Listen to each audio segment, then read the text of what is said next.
outdoor experience begin right now. From high atop the mountains of British Columbia to you listening around the world, this is Spaced Out Radio.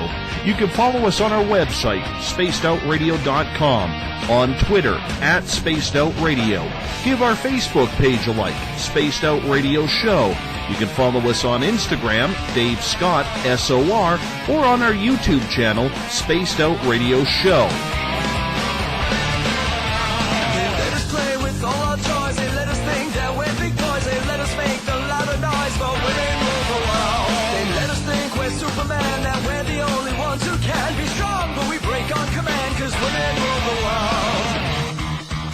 Buckle up, space travelers. It's time to go for a ride as we are live on Spaced Out Radio.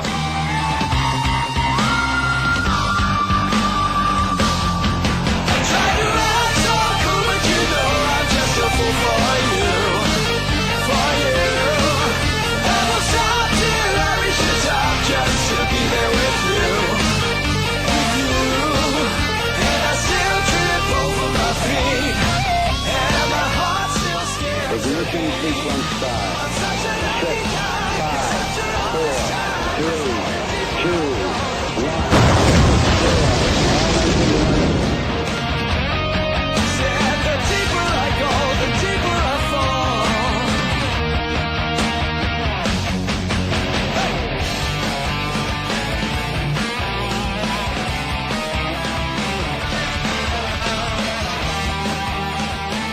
Good evening and welcome to Spaced Out Radio. Tonight I am your host, Dave Scott, and thank you so much for tuning in to us at spacedoutradio.com and on Spreaker as we come in from the frozen Canadian tundra, battle our way past the wild animals, sidestep Bigfoot, and enter Uncle Jimbo's cabin, stoke the fire, heat this place up, and broadcast you live on this Wednesday night, early Thursday morning if you're on the East Coast. Here at SOR, we do this thing 7 days a week. We want to be your official one-stop shop when it comes to the paranormal, the cryptozoological, the spiritual, the ufological, and so much more. Spaced Out Radio's theme music is courtesy of guitar god Ron Bumblefoot Thal, yes, formerly of Guns N' Roses. You can find his new album, Little Brother Is Watching, by going to our website, spacedoutradio.com. Hey, if you're a social media junkie like I am, you can follow us on Twitter, @SpacedOutRadio. Give our Facebook page a like, Spaced Out Radio Show. On Instagram, you can follow me at Dave Scott, SOR. Subscribe to our YouTube channel, Spaced Out Radio Show. And of course, our website is spacedoutradio.com. At this time, we love to welcome our fans participating in the Spaced Out Radio chat room, along with Paranormal Into the Night, Paranormal Forum, as well as our new syndicated station, SHR Media. Thanks for picking up Spaced Out Radio. If you're a fan of SOR, coming soon to our website is the Space Travelers membership, where for only $5 a month, you're going to win some prizes, take part in private group interviews, special sections on our website, monthly newsletters, and so much more. Hey, we're going to give you more than just access to our archives. Tonight's show is brought to you by Rivulet Reiki and Readings, providing healings in person or at a distance. PurplePlates.com, helping heal your body, mind, and soul. The official newspaper of Spaced Out Radio is the new Agora newspaper. And the official ghost hunting app of SOR is the iPhone app Spirit Storybox. It's the second Wednesday of the month, which means it's the return of the crypto guru on Spaced Out Radio. Yes, our resident crypto researcher, author Ronald Murphy, is getting deep into a topic that he's recently published a new book about. Now, the confusing part for me, and maybe it's just me, is how is a guy from Pennsylvania writing about mermaids? I mean, seriously, there's no salt water in the Quaker state, and you can't have mermaids without salt water. Now you hear the crickets.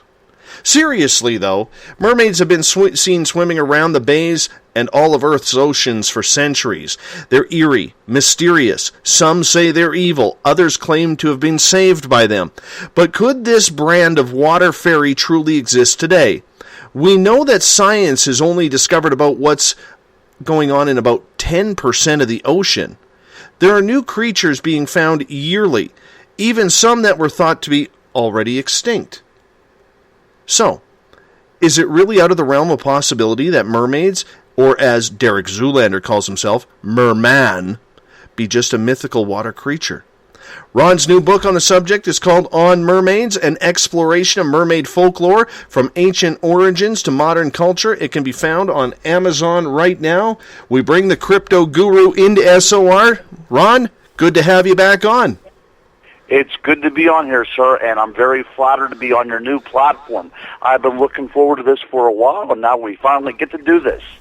Yeah, me too, man. It's always good to catch up with you because you become a real veteran of the show, number one. But number two, you know, people look forward to having you on because you're so well spoken. You're very well versed in the subjects that you talk about. And I'm just wondering, how do you do it all, man? It is a difficult thing, a lot of late nights, but you know what, I love to read and I love to learn, so it's just as simple as every time I pick up a book and I do some studying, I just jot down a few notes, and you know, in a year's time, I'll have a book already made up. So that's basically the way I work. That's the inner workings of Ron Murphy as an author. But I did want to point out that this is sort of an anniversary for us as well, because it was a year ago this month in April that I first appeared on your show. Yes, you know, I was thinking about that just today. And, you know, it's one of those things, man, that it's amazing how time flies, because when we first got you on, I had no idea how knowledgeable you were, and you knew nothing about Spaced Out Radio, but you were just giving it a shot to get your name out there. And really this friendship and this professional attraction to each other really bloomed.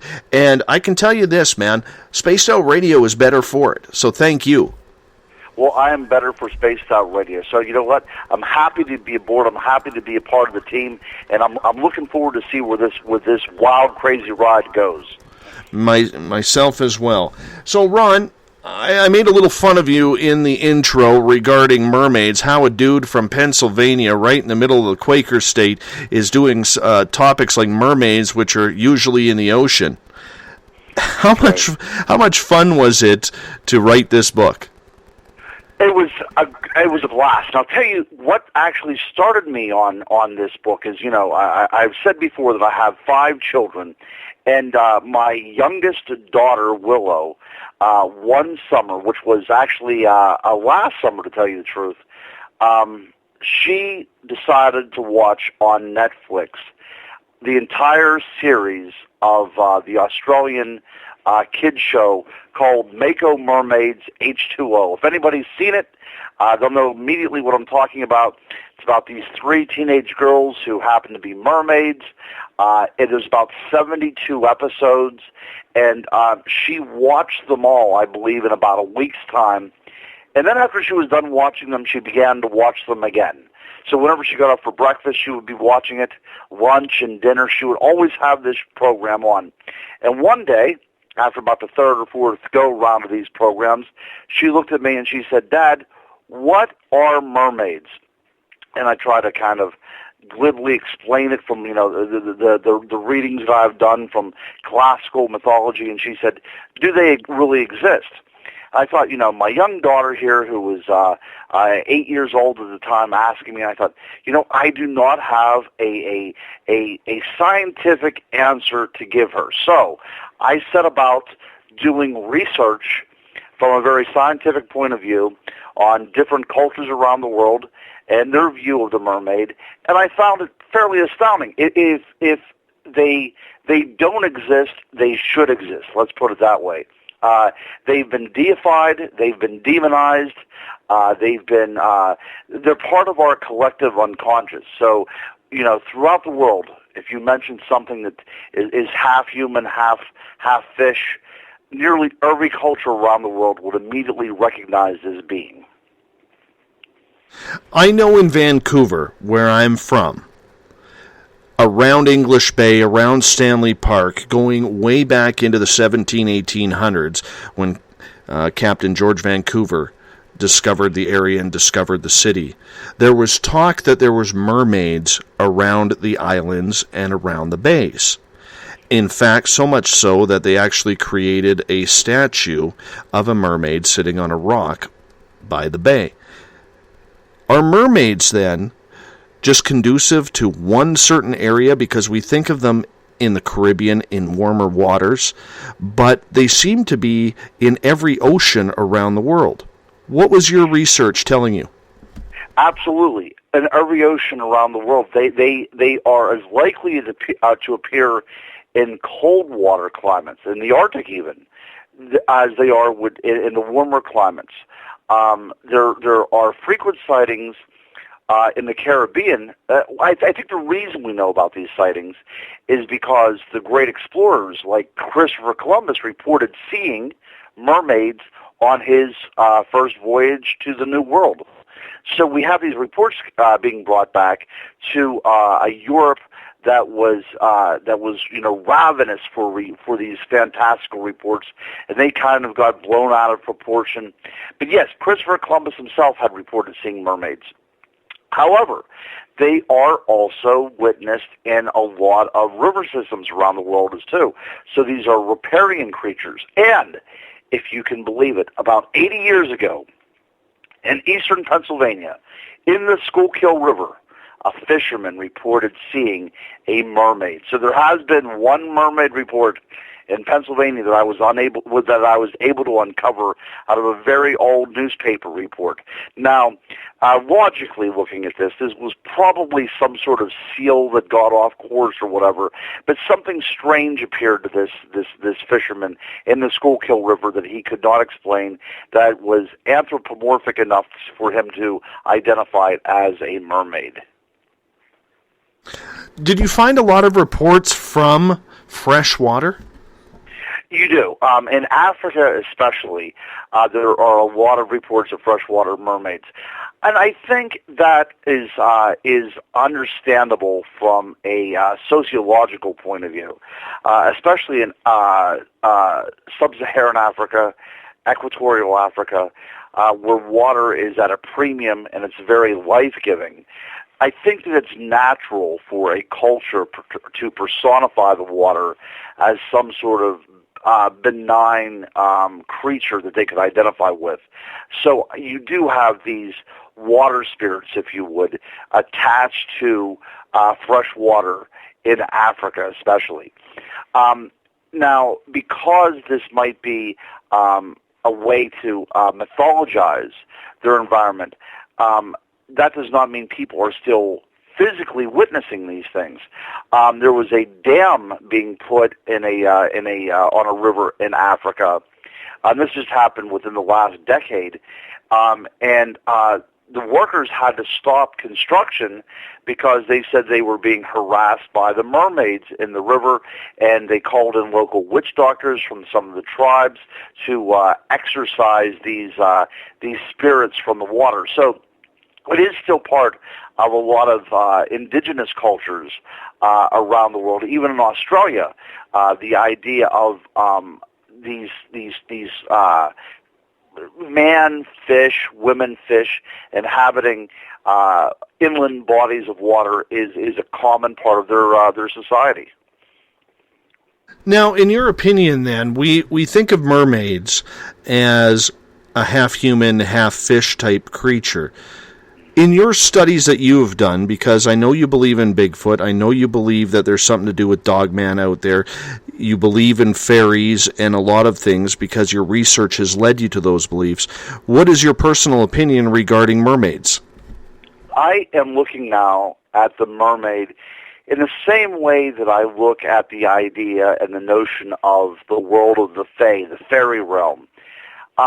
They seem to be inhabitants, be entities of that realm of water, that this nature that is part earthbound and part ethereal. In Paracelsus himself, the great Renaissance writer and alchemist, even labeled mermaids as part of the world of the element of water. So they appear to be, to me, a fairy entity that inhabits that particular realm. But what is interesting, unlike other fairies, there's never really been any identification of shape-shifting with these creatures. Now, that's a hallmark of the fairy realm.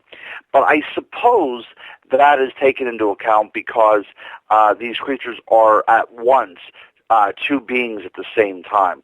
So that might be why there's no attribute of shape-shifting with the mermaids. But to me, as far as a researcher goes, I would definitely classify them in the world of the fairy. When's the last time we heard of an actual sighting of a fairy, Ron? Of a fairy? Well, I get reports daily. I'm sorry, not a fairy. A mermaid, my friend. My fault. There was one in Israel about 5 years ago. Israel, of all places, it was one of these YouTube sensations that went viral. Somebody claims to have filmed it on their little cell phone. I've taken a look at it. It appears to be 100% hoaxed, but that somebody took the initiative to fake such a thing as a mermaid is quite telling. We want to believe in these kind of things. We want to see these things. But as far as people seeing them and probably not publicizing them, I would think that it probably happens yearly. Definitely for anybody that's out on the water and is slightly unfamiliar with what's going on, mermaids are definitely going to be identified. And I think that that's what really happens, misidentification of this and misidentification of that. And that's all well and good. But I do not believe that every time something unexplained is seen out in the water, that is a misidentification of a known animal. I think that it's highly likely that there is something out there to be named a mermaid, whether it is a manifestation of fairy energy in the form of a mermaid, or it's some sort of cryptid that appears like a mermaid. But there's definitely something out there, and I really don't think that it's possible to discount anything whenever you talk about the world's oceans.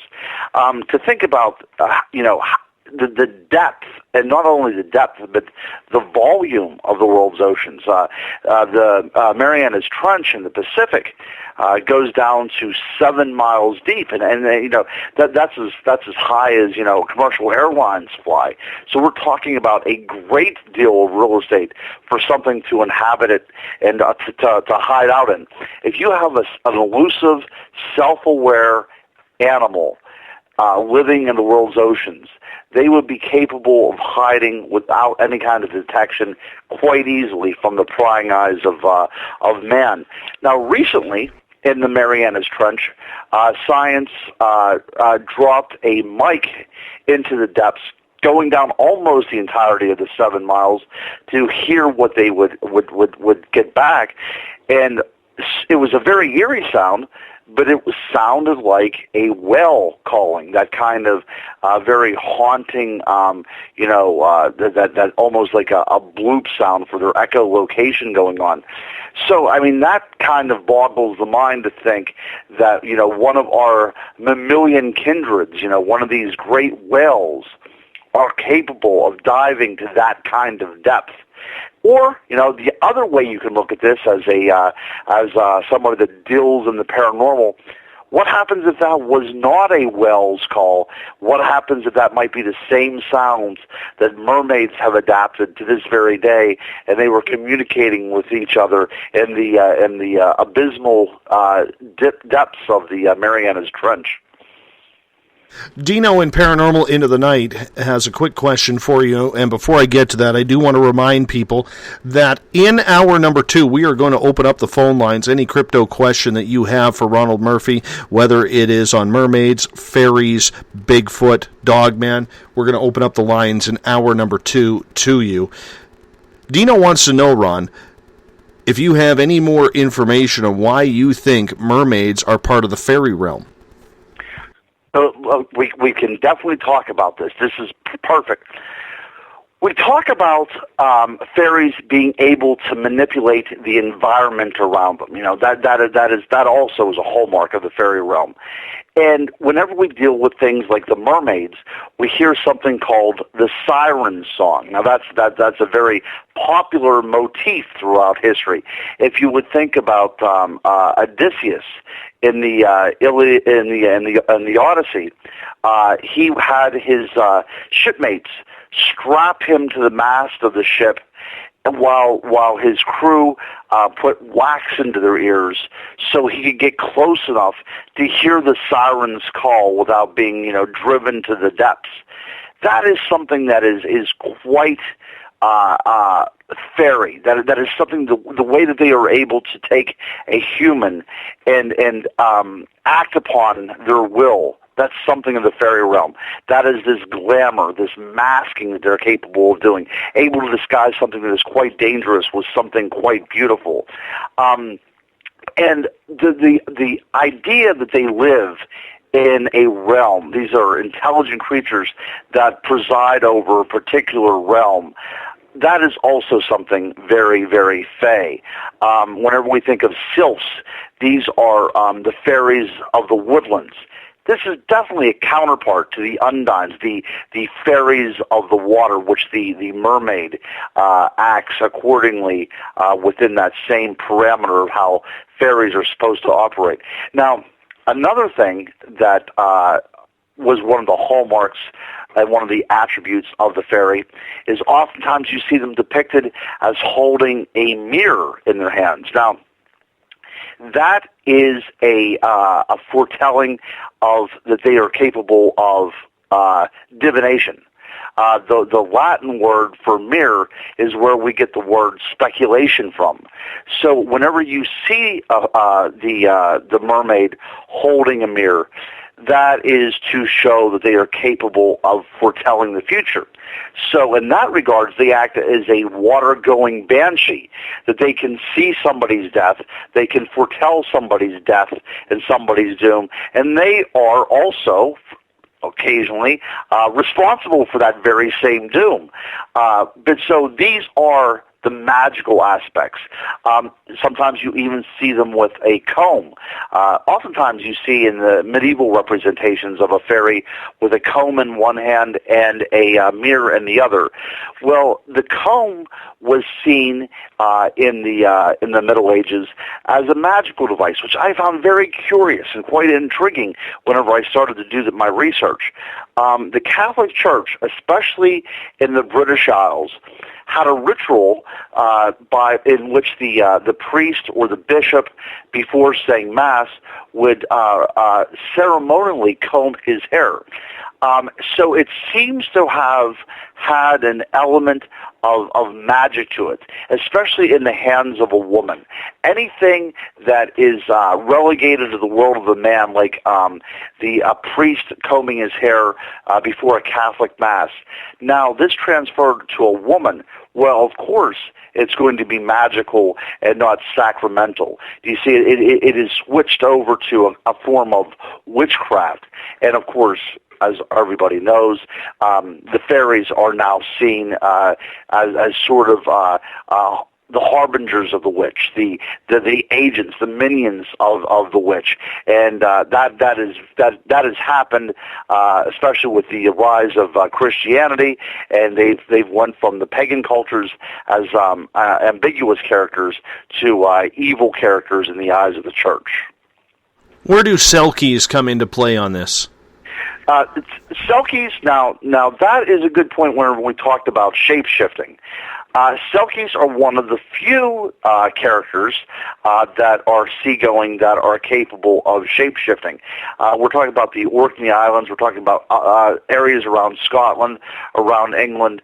Whenever these seal creatures, water-going creatures, are capable of removing their skins, as it were, and going out onto dry land, and as reports tell, if you come upon a Selkie who has laid their skins out to dry and you're able to capture those skins, she becomes a sort of slave to you.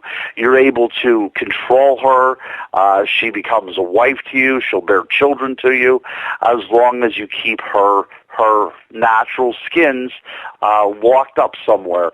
Now, if she does happen to come across them and she finds them, she readily will return to the world of the ocean, forsaking everything on land. But if we're talking about fairies again, the one really glaring hallmark of the Selkie is the idea of shape-shifting. That's a rarity in mermaid lore, but the Selkie is one of those things that stands out on their own. We are talking with the crypto guru Ronald Murphy tonight on Spaced Out Radio. You can follow him on Twitter at CryptoGuruRon. And, of course, all his books can be found on Amazon.com. Ron, we got time for about one more question here. When you look at this, and you looked at the history, and you looked at what's happening today, putting your book on mermaids together, how far back did you actually go in the studies? Is this a creature that has been literally seen for thousands of years, or was it when people started exploring and moving to different continents and sailing to different continents that the mermaid actually came into legend? Oh, no, you can probably go back. Well, the idea of a half fish, half person can be found on rock paintings in Africa going back 13,000 years. I mean, it is amazing the lineage of this idea. Now, when we move up to more recognizable mer creatures, we're talking about Babylon and we're talking about Samaria. We're still very ancient here. We're still going back 3, 4, 5,000 years whenever you have these cultures with these mermaid characters. So we're going back quite a distance. And whenever you talk about going back, 13,000 years, you're talking about a time whenever culture is starting to emerge right out of the hunter-gatherer culture. So we're going to the very, very beginning of established civilization, and you have the figure of the mermaid because it was very, very important to them. The mermaid is a creature that straddles two worlds, doesn't it?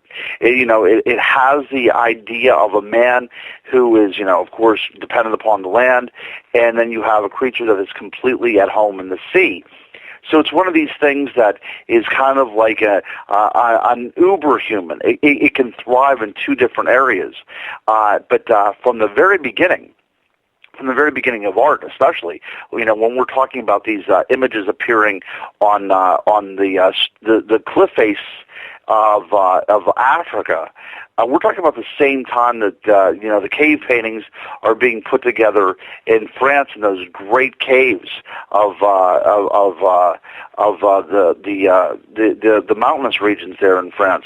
So we're talking about something that's very contemporaneous with human culture and human art, and we have the image of the mermaid. So very, very curious to think that whenever people were representing in art what they were seeing in the natural world, that the mermaid happened to be represented as well. We are talking with the crypto guru Ronald Murphy, making his appearance of the month here on Spaced Out Radio. Ron joins us the second Wednesday of every month. Ron, we're going to put you on hold here for a couple of minutes while we go to break. You're listening to Spaced Out Radio. I am your host, Dave Scott. We'll be right back after this. Would you like to become one of our space travelers? All you have to do is click on the Space Travelers icon at spacedoutradio.com. For only $5 a month, you can get access to some great prizes, as well as private monthly shows, newsletters, and a members-only section on our website. Become a space traveler today. Hi there. This is your medium, Joanna, from Spaced Out Weekend, 2 Mediums and a Large. I would love it if you would come and join us with host James Tyson every other Sunday on Spaced Out Weekend. Together, we will take your calls and your questions live. Our goal is to provide you with a positive outlook on deep questions that you may have. Questions regarding love, relationships, money, or whatever else is on your mind. Come and check us out at spacedoutradio.com. Every Saturday and Sunday night, as Dave Scott wanders aimlessly in the wilderness, you can come hang out with me, James Tyson, in Spaced Out Weekend. Starting at 9 p.m. Pacific, midnight Eastern, I'll take you along as we talk with some of the best experts in their fields. SpacedOutRadio.com is the place to find us.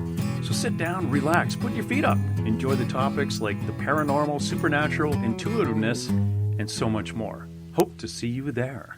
Hi there, this is Elizabeth Anglin, and on the last Monday of every month, I join Dave Scott for Spaced Out Radio's Cosmic Passport. We delve into everything from extraterrestrial contact to animal communication. It's a lot of fun, and every month it's something different and exciting. I would love it if you would join us. You can hear and learn from my experiences, and I'd like to know about yours as well. Cosmic Passport on spacedoutradio.com.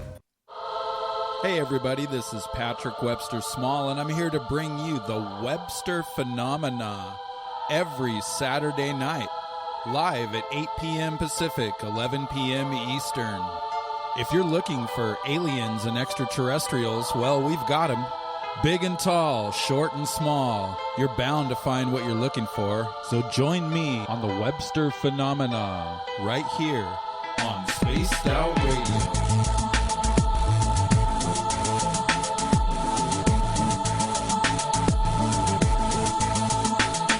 Visit purpleplates.com today. For over 40 years, the Purple Energy Plates have been delivering amazing results for their many customers. Inspired by the great genius Nikola Tesla, the harmony, healing, and energetic effects of the plates have proven over and over to be beneficial and often miraculous to thousands of customers. With their money-back guarantee and the many benefits, how can you afford not to get one?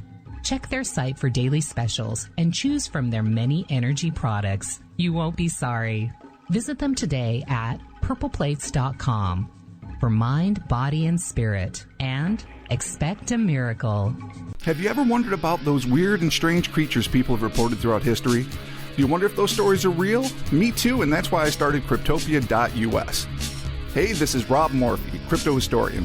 Join me once a month on Spaced Out Radio with Dave Scott, where we will get into the odd and bizarre reports, from the Dover Demon to hairy hominids and everything in between. I will break down what people like you and me are seeing at spacedoutradio.com. Would you like to advertise on Spaced Out Radio? Getting your message out to Spaced Out Radio's listeners will benefit you. Our listeners are loyal, intelligent, and supportive, and they support those who support this broadcast. For pricing and information, you could go to spacedoutradio.com to find the pricing guide that suits your needs, with many options to choose from. Advertise with Spaced Out Radio today by contacting us at info@spacedoutradio.com.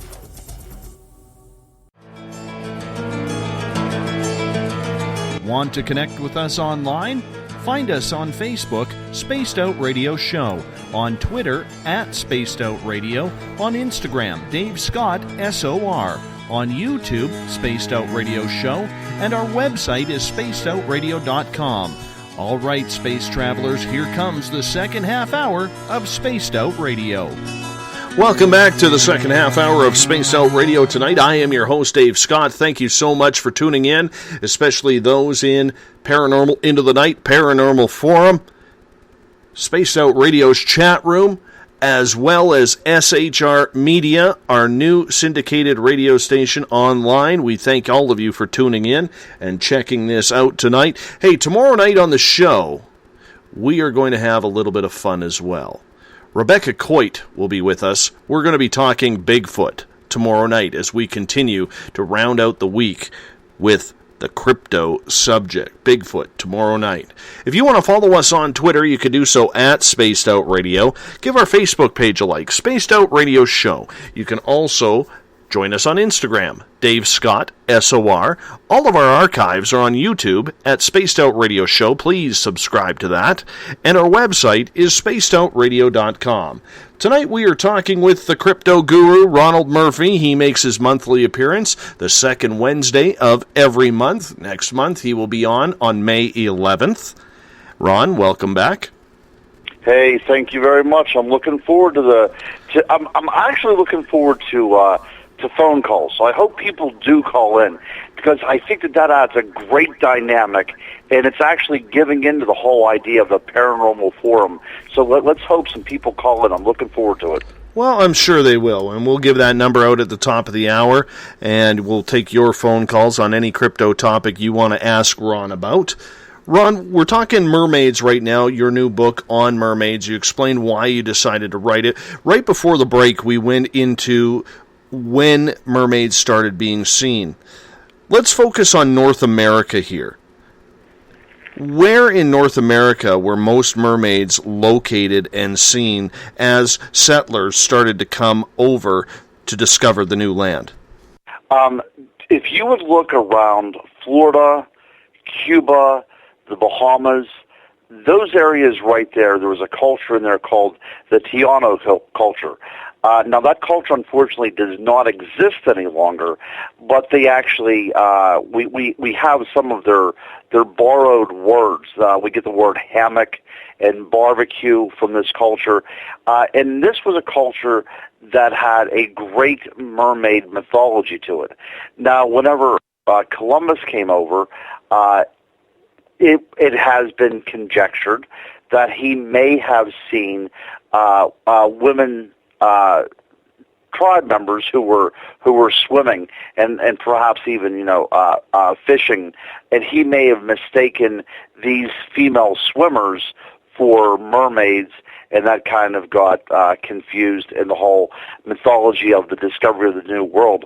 But if I were a man looking for mermaids in North America, I would head out to that area. If you would talk about the classic Bermuda Triangle, that would be the area where these mermaids were sighted at the time of Columbus, and those would be the areas I would go looking for now, which is kind of curious to think that the Bermuda Triangle, before it was associated with UFOs, was associated with mermaids, although I will tell you this, in the same logbook that Columbus reported seeing mermaids, he also had a very classic UFO sighting as well, whenever he saw these lights right at the surface of the water that seemed to rise and fall. So a very interesting place down there, and so it seems that there's a lot of paranormal things going on, and there have been going on since at least 1492.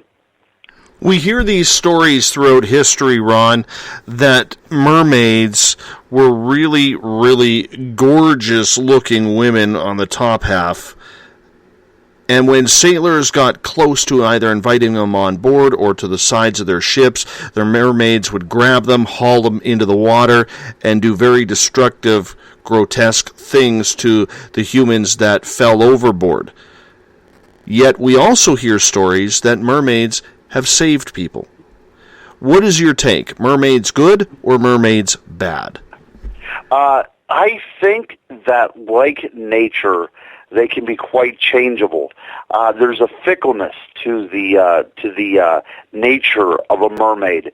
Like nature, they can give, and like nature, they can take away. They can be very procreative, and they can be extremely destructive. So I think it also depends on what part of the world you're talking about as well. The Greeks had a very negative idea about what a mermaid was. These were something to fear. But if you would look at other cultures, the Babylonian culture, not so much.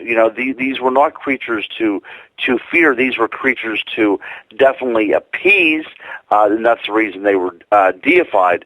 But they were seen more as beneficial creatures that would give of the bounty of the sea to those people who dealt with them accordingly. So if I were on a ship and I saw a mermaid, I would definitely steer clear because of all the things that have been written about them. But yes. Just such an ambiguous nature about what these creatures actually are. So for as many beneficial stories you have probably 10 times as many stories that account for their destructiveness. So I think the beauty may be in the eye of the beholder on this one. I have a couple questions from the Spaced Out Radio chat room and Paranormal Into the Night. Marlena is asking, do mermaids breathe air? Because they must if they have a human face and nostrils. Or how do they maintain their body heat in your research? These are great questions. Now, as far as being air-breathing animals, this was never a question throughout antiquity. Nobody talked about them coming up for air. And if you would look in the writings of C.S. Lewis, the great writer of the Chronicles of Narnia series, these creatures were the one-on-one correspondence to life on land. So if we have kings and queens and subjects here on land, we have that mirrored in the water as well. But the water is their element, so they have no reason to come up and breathe air. So whenever we talk about the classical view of the mermaid, even though they look entirely human on top, they had no reason to come up because this world of ours was not their world. We do have the Selkies who were capable of breathing air, but again, not essential to breathe air. Their domain is the domain of the water, and they have no need for our oxygen. So they are quite well within their element. So that's an interesting thing, isn't it?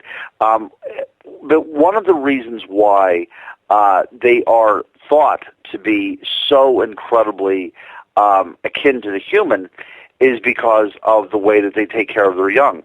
Mermaids have been seen breastfeeding their young, which is a very interesting thing. And if you would look up any kind of cultural reference to a mermaid, and I don't care if it's North America or if it's in Australia, wherever, there's always the mention of the breasts. And that's probably what was driving sailors to, these imagined beautiful women out there. But it always comes back to this very, very feminine attribute of life-giving, life-sustaining the breast. So I think whenever we talk about the mermaid being having to breathe air, that's not the interesting thing. What is so interesting is that they are like us in that they breastfeed their young, and then that is the attraction to these creatures. A follow-up question from Marlena.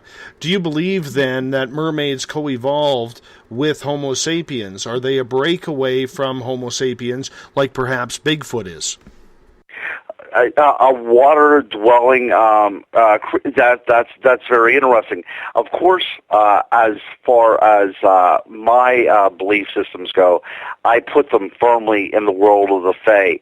But I suppose that one could well imagine that if there was a humanoid being, that decided to take to the water, that there could be some sort of a co-evolutionary process going on, and that it would have been able to develop into a mermaid creature. I suppose that is extremely plausible. But as far as my beliefs go, that I would have to put it in the world of the fairy. But very, very interesting point, and that has been theorized before, especially in the one program that appeared on the Discovery Network here in America several years ago. That was the mockumentary purporting about a purported documentary about mermaids that was completely fabricated, and that was one of their theories, that this was an ape-like creature that took to the water and developed aquatic attributes, while we on land became bipedal hunter-gatherers. So I mean, that's been posited before. I don't necessarily buy into it, but it's an interesting theory. I may have missed this, but I'm going to post this question to you.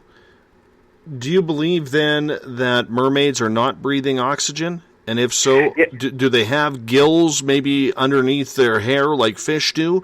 Or are they breathing, coming up like seals or whales or dolphins, coming up to get their air?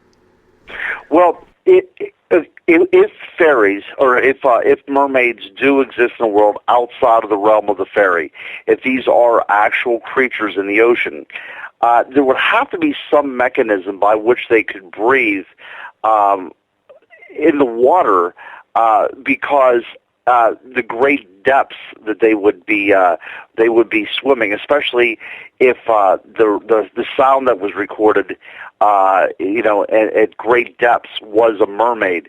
We're talking about a terrible pressure on any kind of the lungs, so they would have had to develop some other way to breathe, and that would probably mean some sort of gill system. So I would think, though, that unless we would obtain a body, that we wouldn't know exactly how they breathe. But whenever we're talking about the faking of a mermaid, these classic Jenny Hannovers that were brought back by sailors from their port of call, they were made from dried skate bodies into the form of a human being. Very grotesque creatures, but they all had gills. These faked mermaids all had gills very early on, and nobody had any problem with that. So I think that there was at least an idea that gills were a possible way for these creatures to breathe.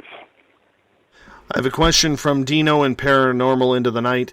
If mermaids are fairies, then that makes them many forms of fairies. He's asking, why would that be? Why would they be in different forms? And do they also have an evolution on this planet because they are a different species? Now, everything we are talking about is very speculative because we don't even know if they truly exist. But in your own estimation, with your research, I think a few of us are having a tough time trying to figure out how you're putting them into the fairy realm. That is a good question. And the way I look at the fairy realm is the fairies at first were called elementals, which means that they resided within elements. So if we would think of the elements of the earth, we would have, as their corresponding fairy, the gnome. Okay, now this is how it's going to work. And then whenever you have the fairies of the ether, of the air, you have a very different winged fairy because they live in another element. And then we have the element of the water, and there's a fairy then that occupies that particular element. And then we could even go with the elements of fire.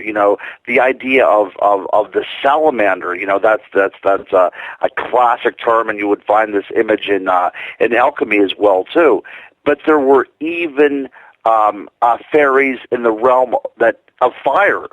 So whenever I talk about the fairy realm, I'm talking about the way that it was perceived, and the way I like to classify it is that the elements are worlds or domains unto themselves, and in that domain there is a residing elemental to that particular element. If that makes any sense, that goes back to alchemy.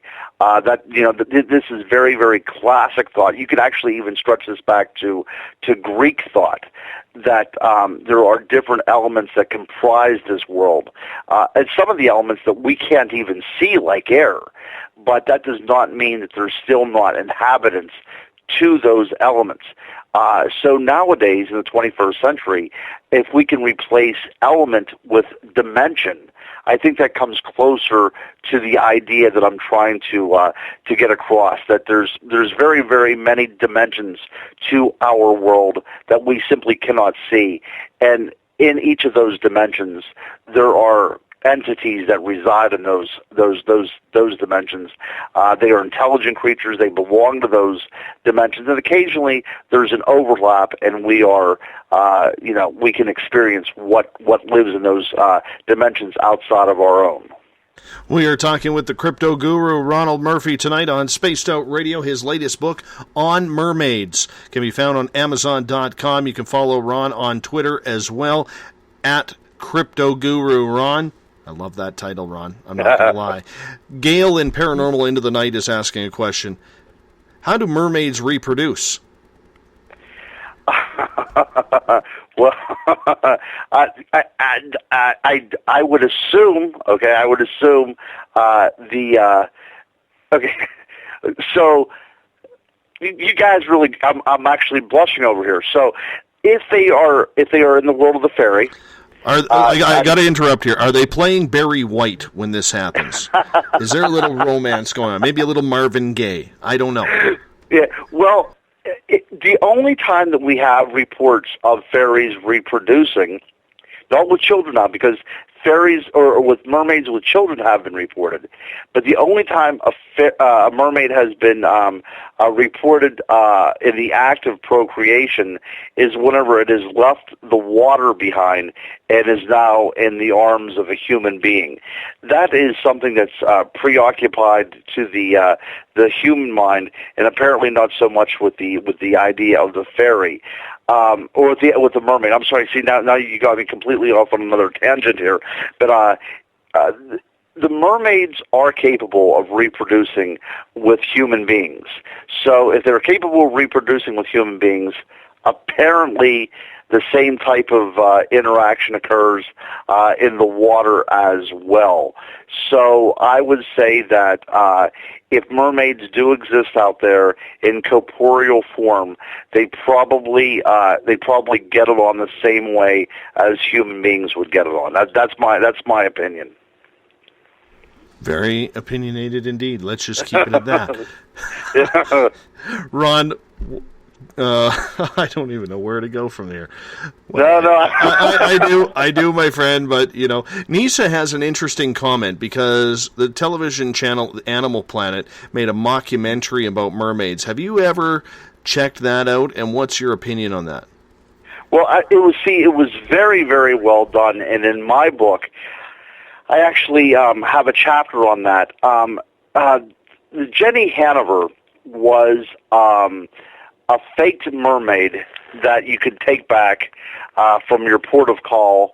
It's kind of like a souvenir. It was a medieval souvenir that one could take back to show that mermaids existed. And they were these little grotesque figures made out of, first from skates, and later on they became quite elaborate, and they would, like the Fiji mermaid, like P.T. Barnum had, it was actually, the top form was a monkey with some sort of mackerel tail sewed onto it, so they became quite elaborate in their forgery. But I think, and what I called the documentary in my book was the 21st century equivalent of a Jenny Hanover. It was just another way of faking the mermaid. They did a great job. If they would do these mockumentaries from a different point of view, if they would spend this much time actually trying to get to the heart and soul of what they were looking at rather than just faking it, I think it would be much better for the viewing audience. So many people believed that this was an actual documentary that the actual government agency here in America had to issue a disclaimer on their website saying that mermaids do not exist, because so many people thought that it was an actual honest-to-goodness program. That shows that there is a sucker born every minute, as P.T. Barnum said, and that we Americans are quite gullible. But on the reverse side of this, it also shows that people want to believe in these things, and that's what I really like to dwell on, is why people want to believe in these things, and that's how On Mermaids came about. Corey in the Space Out Radio chat room has a question. Is this why maybe some people have webbed feet? They might have a little bit of mermaid blood in them, possible. There's this great discovery now in DNA sciences that a certain number of our world's population has Neanderthal DNA in them. So hey, that's a very, very a plausible idea there, that somewhere within the human genome is the marker for mermaid DNA. Very, very interesting. And what we do have, throughout history, the idea of a female mermaid reproducing with a human men. Never the opposite. Never a merman copulating with a female human. It's always the man. And I think that's very telling. It shows that there's a hierarchy involved. It shows that there's definitely a power over type of structure to these tells. But there was one particular mermaid, a two-tailed mermaid called a Melusina in France, that was said to be married to a king of France, and so it's very possible that if a human being was able to reproduce with a mermaid, that over time, some of these genes may have got out into the general population, and people are now capable of carrying one of those markers within their DNA. Sabretooth has a question in the Spaced Out Radio chat room. What do you believe mermaids' relations are to other sea life? And can they control or tame other forms of that sea life? There's a famous, the famous Roman writer Tacitus remarked that mermaids were seen riding on the backs of dolphins. So we do have this idea that there is a domestication of certain sea life within the mermaid world. There's also a very close tie into mermaids and birds of all things. So we do have an idea that mermaids are these creatures that are capable of taming the world around them, and also they do live in the oceans. They would probably have to hunt, I would assume. I mean, they would have to partake of the bounty of the sea in order to survive. So, I mean, we would talk about a hunter-gatherer culture within the oceans themselves, and they would be hunting, I would suppose. But yes, as far as an actual interaction with other sea life, we have the Roman writer talking about the mermaids riding on dolphins. And, of course, we have the idea of Disney's Little Mermaid, and she has a plethora of little seagoing friends here. So, that's also part of the mermaid mythology as well, too. We cannot dismiss what Disney has done to our idea of what the mermaid is, too. I'm not going to lie, Ron. I was 17 years old when that movie came out, and I had a big crush on Ariel. Oh, heavens, yes, I do too. I mean, how could you not? Exactly, that fiery red hair. You're now barking up my tree, my friend. Exactly, that's right. All right. We're going to save this from going all pervy on Ariel here. We're going to hop out. We're going to hop out for a break here. We have the crypto guru Ronald Murphy on Spaced Out Radio with us tonight. In hour number 2, we are opening up the phone lines. You can ask Ron about mermaids. You can ask him about any crypto creature you want. 702-302-4556 is the phone number. I'll repeat that once again. 702-302-4556 for you American listeners. That is an American number. If you want to hook up with me on Skype to ask Ron a question, Spaced Out Radio Dave is who you call. You're listening to Spaced Out Radio. I am your host, Dave Scott. We'll be right back after this break. Become more intimate and interactive with Spaced Out Radio. Join our Space Travelers Club with your new membership.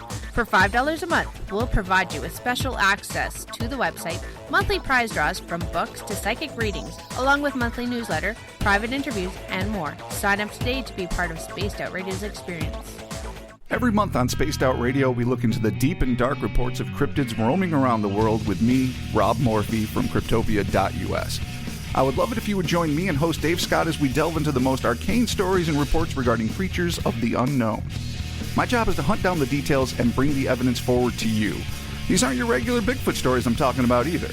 You can find out more about crypto history at spacedoutradio.com. With an ever-expanding listenership base, Spaced Out Radio is the perfect place for you to advertise your product. Our listeners support those who sponsor this show. So whether you're an author or a company, Spaced Out Radio is the perfect place for you. Our pricing is more than competitive, and your advertisements will be seen and heard every show. Head to spacedoutradio.com and advertise with us today. Contact us at info@spacedoutradio.com today. You hear footsteps in the empty room above you. A rocking chair begins rocking by itself. Don't be afraid of the things that go bump in the night. Reach for Spirit Storybox, the iPhone app the Huffington Post UK called the only ghost hunting app you will ever need. Spirit Storybox. The spirits are telling their stories. Are you listening? Strange creatures lurking in the night, the sounds of wood knocking in the forest, odd happenings right out of a fictional world. These are the reports I love. Hi there, this is author Ronald Murphy, and I would love it if you join me and Spaced Out Radio host Dave Scott the second Wednesday of every month on our journey into the unknown land of cryptozoology at spacedoutradio.com. From Mothman to Frogman and everything in between. Hey, they don't call me the crypto guru for nothing. Is the 24-hour world starting to wear you down? Let me from Rivulet Reiki and Ratings lend you a hand. Hi, this is Jolene, and if you're in need of Reiki or a realm reading, come to my website, rivuletrr.wix.com/rivuletrr, and let us help you out. At Rivulet, I specialize in healing your body, mind, and soul, no matter where you are. And be sure to check out the Rivulet R&R Facebook page for your best deals. Remember, it's time for you to make some time for you. Find yourself constantly looking up in the sky, looking for answers? Have you had extraterrestrial contact? Are you an abductee? Looking for answers to your experiences? Hi there, I'm R. Keith Andrews, Spaced Out Radio's resident ET expert. Join me live the first Friday of every month, where I take questions from the Spaced Out Radio chat room and help you understand those from the far-off world. It's 2 hours of knowledge every experiencer should listen to. Hope to see you there. Did you know that Spaced Out Radio runs 7 days a week? Hi, it's James Tyson from Spaced Out Weekend. Every Saturday and Sunday night, starting at 9 p.m. Pacific, midnight Eastern, you can join me and my guests for some great chatter about what's going on out in the universe, or even in that dark part of the basement you really don't want to go back into. Well, let's find the answers to your experiences together. So come on up to Uncle Jimbo's cabin on the weekend. For more information, look us up at spacedoutradio.com.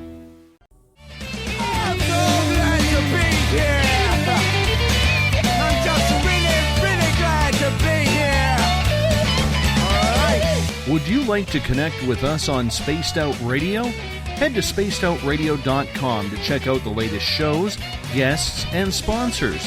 And don't forget to sign up for the Space Travelers Club. You'll find all you need at spacedoutradio.com. Welcome back to the second hour of Spaced Out Radio tonight. I am your host, Dave Scott. Thank you so much for tuning in to Spaced Out Radio at spacedoutradio.com, on Spreaker, on SHR Media, our new syndicate. We really appreciate the time. If you're in the Spaced Out Radio chat room, Paranormal Into the Night, or Paranormal Forum tuning in, we love the questions. We love the fact that you are with us on a nightly basis.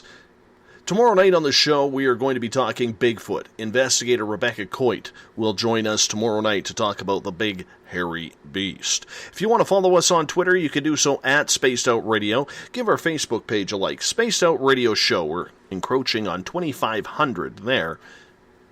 If you want to follow us on Instagram, you can. Dave Scott, SOR. All of our archives are stored for free on our YouTube channel, Spaced Out Radio Show. We would love it if you give us a subscription there. And our website is spacedoutradio.com. Tonight we are talking with the crypto guru, author Ronald Murphy. He's on Twitter at Crypto Guru Ron. And Ron, we bring you back on for the second hour. We were just talking during the break. This show always seems to fly by when you're on. Oh, I love coming on here. I actually look forward to this each month. And as I've said this before, of all the programs I've been on, your audience is by far the most intellectual of any audience I've ever come across. So this is great. I mean, this is a learning process for me as well, because the questions that they have is so in depth that you know at the end of the night I have to think, well, maybe I have to rethink some of this stuff that I've been considering. Mm-hmm. They definitely make you think, and we are going to open up the phone lines on any crypto topic you want to ask Ron about. 1-702-302-4556 is the phone number if you want to call in and talk with Ron about any crypto topic.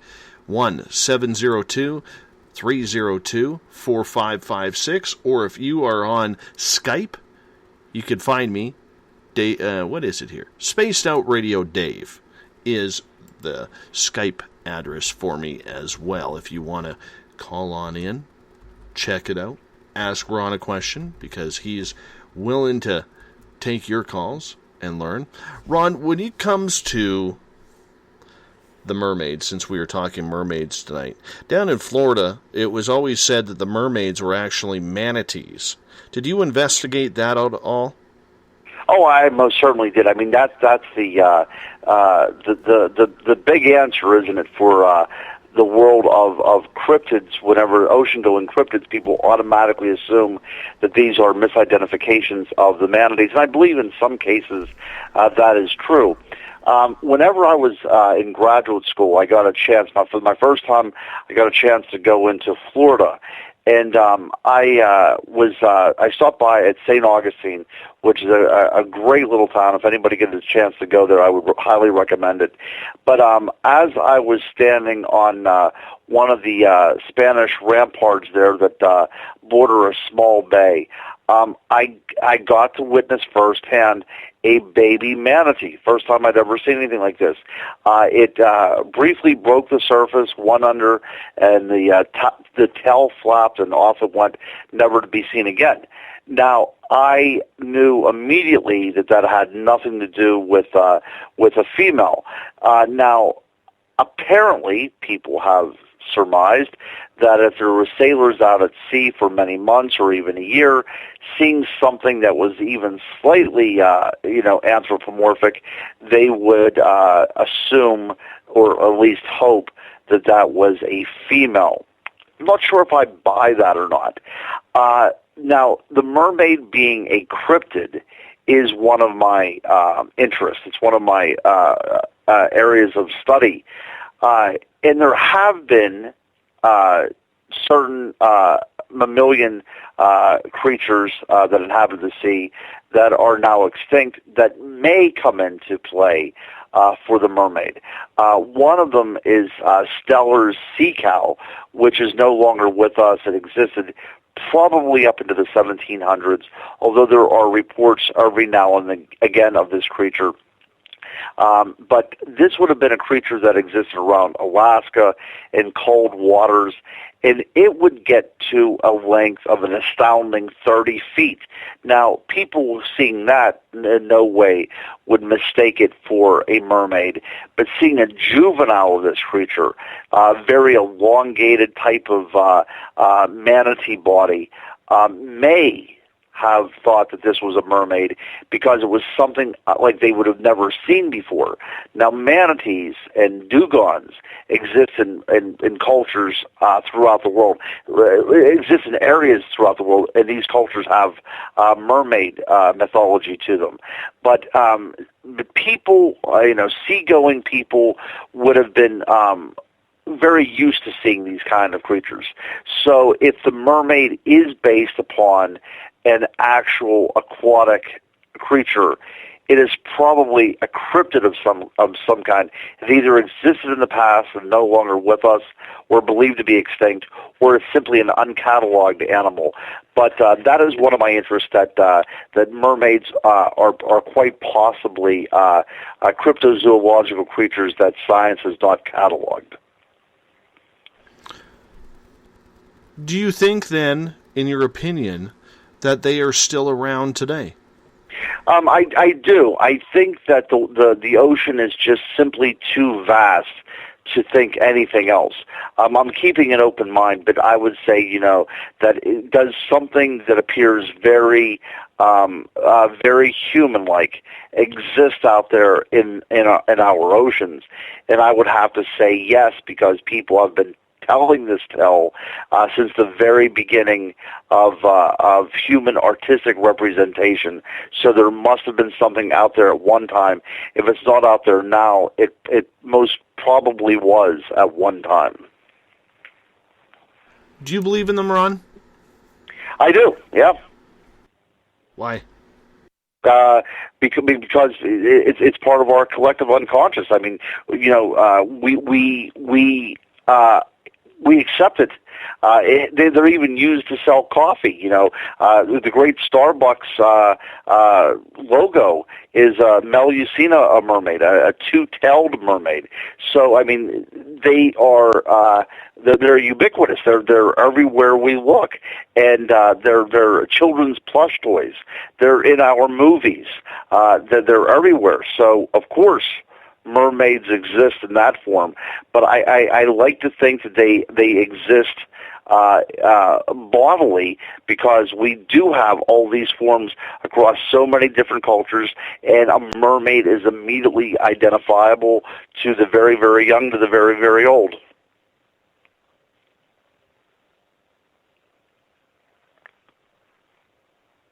Ron, we got a phone call right now. Caller, you're on the air. Question for Ron. Yeah, hi, Ron. This is Laurie. Hi there. How are you doing this morning? Okay, how are you? Good, thank you. Hey, Dave. I want to say hi to you. Keeping on the topic of mermaids, we have a lot of submarines out there and military for the Navy and stuff. Have there ever been any reports from any military personnel? Well, the great mockumentary on the Discovery Channel seemed to purport that these kind of things happen. But as far as my research went, I was never able to find any definitive answer on the military having a contact with a mermaid creature. But, we are also talking about the military, which is a very closed-lipped organization. So I would think that if something as out of the ordinary as a mermaid was uncovered by the military, it probably would not be mentioned to the general public. But what is going on, I think, whenever we have a scientific research that is bringing up odd sound captures and sound recordings of something in the very depths of the ocean that seem to be of an intelligence, whether it's, it's a whale or whether it is some sort of unexplained or uncatalogued animal lurking in the very depths of the ocean. Something is going on out there, and I think that the more we start exploring the very, very deep waters, the more these kind of things are going to turn up. And I'm just looking forward to the future, because as our technology advances, more of these kind of strange things will be coming to the surface. No pun intended. Right. And I just have one more question for you to switch gears. Now, speaking of cryptids, have you ever done any research on, like, the bat squatch? Oh, you know what? Now, I'm in western Pennsylvania. Mm-hmm. Bat squatch is one of these interesting regional types of creatures, but I will tell you the research that I have done. It is on I guess you could call it a bat squatch, but where I'm at, it's not called that. There was reports of people out riding their ATVs, their four-wheelers. They were riding in a wooded path. As they were coming around the corner, they brake to a stop, because there in front of them was a tall, 8-foot, hairy, bipedal creature in their way. So they brake to a stop, and as they did, this Bigfoot creature spread out its wings and took off. I mean, talking about it now, it gives me goosebumps. But I've spoke to people that have seen this, and I've spoke to people that knew the eyewitnesses, and these people are quite believable. So, what is going on out there, I really do not know. But there are a lot of sightings now of gargoyle creatures. These creatures that are, walking around on two legs, and if they are startled, they spread out these great bat wings and then they take off. So this is very new in the cryptid world, to America at least.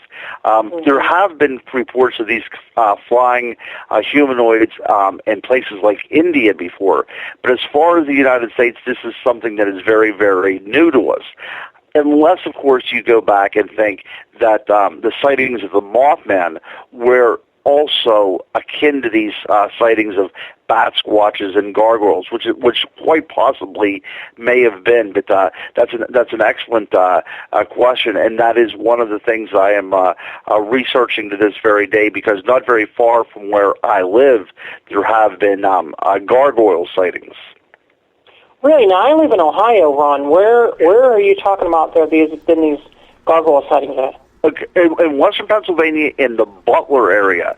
Butler, yeah, and Butler is also an area where there's been reports of gnome sightings, if you can believe it.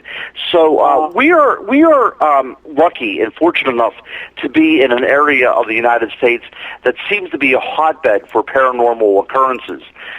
Ohio, of course, has everything from the Grassman to the Loveland Frog, and it's got all these great cryptids over there in Ohio. In Pennsylvania, the same thing. So we have this kind of shared connection to the world of the strange. Have you seen anything? Have you had any personal firsthand accounts of these types of creatures? I actually had a very close-up sighting of, I believe it was a juvenile Bigfoot with my daughter. Well, I think we need to hear this. Go ahead and tell us your story. My daughter and I were just out for it was fall, and we were just out for a drive, and I was coming up like a little grade, and off in the distance on my daughter's side of the car, we were kind of like in a rural area. Okay. And I looked off to the side, and I said, my daughter goes, "What's that?" So I kind of slowed down and looked off to her side, and I was like, "Oh, that must be a horse coming," because there was like hair waving in the wind, and I thought, "Oh, it must be a horse." It just looked like for a second, like a split second. So I thought, you know what? I'm going to put my car in park, because I was worried that I would spook the horse, or that that I would, do something to, cause a problem. And so I sat there, and my daughter and I were talking, and then it got closer, and I was like, that's not a horse. Wow. And because I only seen it from the head up, I should say that. I only saw it from the head up because it was coming over a knoll. And then it got closer, and I was like, now, the reason I say this is not because of something else, but my reference is an Afghan dog. And when I say that, I don't mean a dog, I mean the hair. Sure. I was like, oh, it's just an Afghan dog. Oh, okay, whatever. And then it got closer, and I was like, wait a minute, that is not an Afghan dog.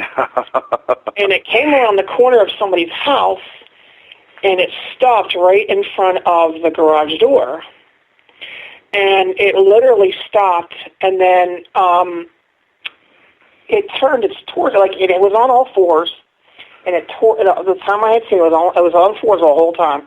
And when it stopped in front of the driveway of this person's house, it actually had it turned its whole torso, so one of its arms was up in the air, and that's when I noticed it was a hand, and I was like, what? Wow. I looked at my daughter, and she looked at me, and I was like, oh, my, I didn't know what to think. And I just looked at her, and she's like, Mom, what is that? And I'm like, I don't know. I was like, I was in such shock. And then a second later, it came flying down the hill and ran right in front of my car, and I literally had my daughter in my arms because she was scared to death because it was coming down on her side of the car. And I had my arms around her, and she was scared to death. I was scared to death. And it was literally, when it came in front of my car, I literally stopped breathing. because I know this is going to sound really stupid, but I was like a little kid, like, well, maybe if I don't breathe, it won't see me. Right, you know? right. And did you ever make eye contact with it? I mean, did it have a look of fear? Was it confused about where it was at? Could you sense anything? The reason it might have been in a habitated area. Did you sense anything that it might have been a little afraid? I think that was part of it, but there was a forest on the left-hand side. Okay. I see, yes. And I might have been in its way, but I kind of got the feeling that it was in a hurry to get to those woods. I see, right. There was a similar occurrence that you had mentioned in Fayette County, Pennsylvania. I know where that's at, yeah. Yep, a creature, a juvenile creature, seen walking down Main Street in a fairly sizable town, and it had a look of fear on its face. But, you would think about a juvenile, if it got separated from its parents, or if it got separated from its, little community, it's very possible that it would simply wander out looking for its own kind, and just simply wind up lost and trying to get out of the situation. But the people witnessing these smaller creatures in very community settings, even in downtown settings, is quite common. And I think because we are encroaching on all the wild places, these kind of things are going to happen more and more. Now, as I have you on the phone, and I just talked to you about our little visitor walking down the main street in Fayette County, the one thing that I do want to point out to you and the listeners, that the word Fayette comes from the term little fairy, which is very, very interesting in that, that's one of my areas of study, that we actually have a place that's named after fairy creatures that are having Bigfoot sightings as well. Yeah, and well, this juvenile, I'm saying it's a juvenile because it was built like a basketball player. Okay. Not like one of the big, bruising looking. But it did definitely have muscles and it was definitely defined. But and it was so close that if I would have walked out of my car in 5 steps, I would have touched it. Wow. That's absolutely incredible. I was blown. By the way, they do have ears. They're tiny. Oh yeah. Okay, so it was like human-like ears, you mean? Oh yeah. Mm-hmm. Okay. Yep. Yeah. And now you didn't witness any kind of eye glow or anything. I'm sorry. This was during the day. This was like 2 or 3 o'clock in the afternoon. Right. Because there's odd occurrences here, especially in western Pennsylvania, that sometimes these creatures are seen with, these glowing eyes, even in the daylight. So, I like to always ask witnesses, if what they saw seemed to be completely natural. And this creature that you saw seemed to be completely natural. It was just kind of out of place. Is that the way you would describe it? And you know what? It had a mane, Wow. And the thing of it is that, because that's why the hair was blown around, because I couldn't figure out why the hair was blown around when I go in your frame. I was like, oh, it has a mane. And I wasn't really sure what it was at first, because I was like, really, what the, because the only thing I had ever seen was, the Patterson-Gimlin film, Right, sure. Yeah, that was my reference, And yes. The thing of it is that, when it went in front of my car, it totally ignored me. Wow. I don't know. Didn't even look at, because I was scared to death when it went by that it was going to look me right in the eye, and I was like, oh my God, I got my daughter with me. I was scared to death. Absolutely. Laura, I have a question for you. Would you like me to pass your number on to Ron so that way he could get more information from you? Oh, I'm sorry. Yeah. No. Okay, Ron, I will connect you to Laura after the show, so that way you can give her a call for your own research as well. You know what? I cannot wait. And this is good to have in a database as well, too. I completely confidential. I greatly appreciate you coming forward, but I think that any time a witness comes forward, we can at least plot about the kind of things that might be going on in our area. So thank you very much for your call. I greatly appreciate it. I didn't mean to hog the phone. No. You know what, Laura, I'm going going to tell you, I let you go the way you did because your story, I think, had us all on pins and needles trying to figure out what the hell you actually saw out there. Thank you so much for calling in. I appreciate that. No problem. All right. Thank you.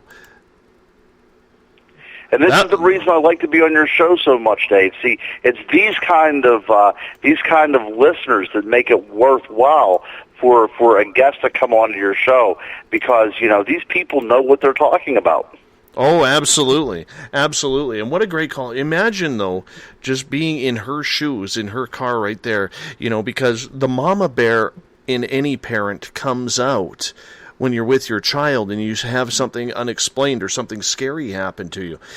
That is just intriguing. Like, it was giving me the chills. And I by reading some of the comments as well, it was giving our listeners some chills too. I do have her number. I am going to pass it to you after the show in regards to it. So I think this is a good sighting close to your area for it too. We only have about a minute before the break. I want to squeeze in a question here from Bill in Paranormal Into the Night. He says, Ron, is it possible that mermaids are really angels who are here to guide the dead who have drowned to the other side? Oh, that, I've never heard of that before. That is a great a point that he made in the realm of sociology and mythology. There is a term called a psychopomp, which is the conveyor of the dead. It's a spirit that conveys the dead. So if you would look at the mermaid as a psychopomp, I think that is a great idea, a great term. So if we were talking about the Judeo-Christian view of an angel, maybe if we don't go to that extent, but if we look at it as, almost the Greco-Roman idea of what it means for an entity to be there to safeguard somebody across the other side, that makes perfect sense. But if any of your listeners want to look up the notion of a psychopomp, I think that a lot of people aren't talking about those kind of things, but that appears in world cultures again and again and again about this entity that comes and ushers the dead along to the other side. But I like the idea of the mermaid as a psychopomp resting in the realm where so many people lose their lives in very, very tragic ways. I do like that idea very much. Ron, I'm going to put you on hold for the final time of the night. We are talking with the crypto guru, Ronald Murphy. He joins us the second Tuesday, make that the second Wednesday of every month. His next appearance will be on May 11th. You can go to Amazon.com, check out any of his books, including the one on mermaids called On Mermaids. It's right there for your collection to get. You're listening to Space Out Radio. I am your host, Dave Scott. We'll be back after this final break. Looking for a place to get your product to the public? Advertise with us at Spaced Out Radio. At spacedoutradio.com, you can check out our pricing and packages that best suit your budgetary needs. Whether you're a budgeted author or a company looking to expand, our listeners support the products that support spacedoutradio.com. Advertising with us is an effective way to get your message out. Contact us at info@spacedoutradio.com and get your ads out today. Visit purpleplates.com today. For over 40 years, the Purple Energy Plates have been delivering amazing results for their many customers. Inspired by the great genius Nikola Tesla, the harmony, healing, and energetic effects of the plates have proven over and over to be beneficial and often miraculous to thousands of customers. With their money-back guarantee and the many benefits, how can you afford not to get one?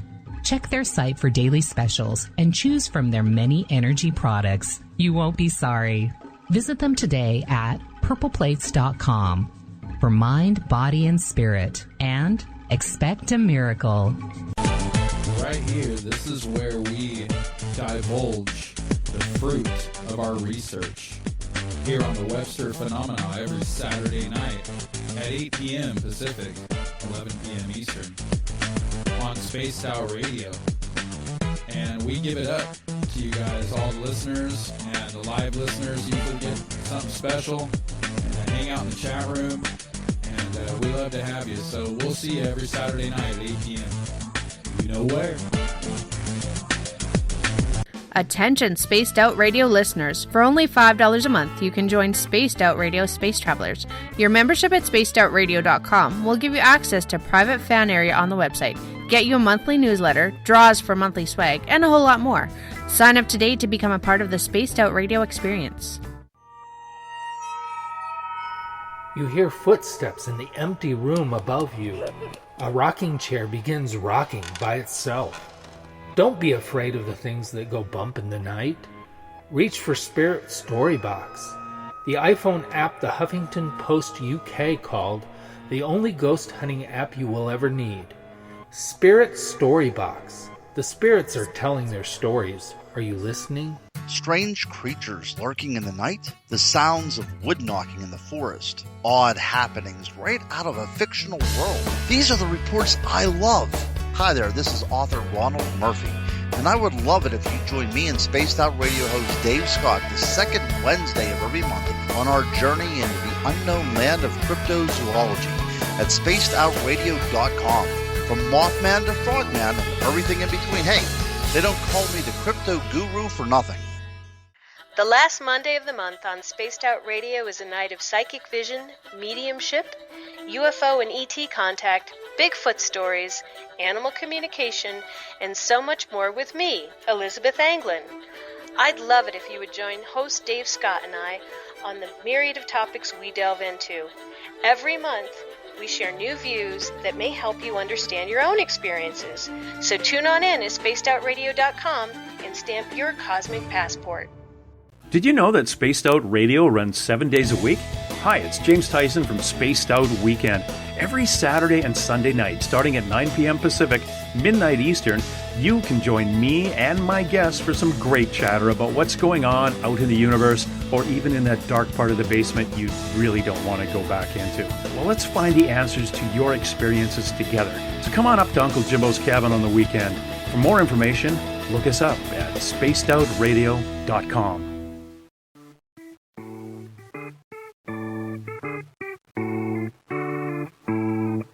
Missed most of tonight's show?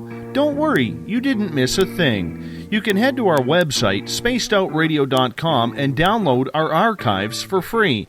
And don't forget to get your Space Travelers membership today. Now, back to tonight's show.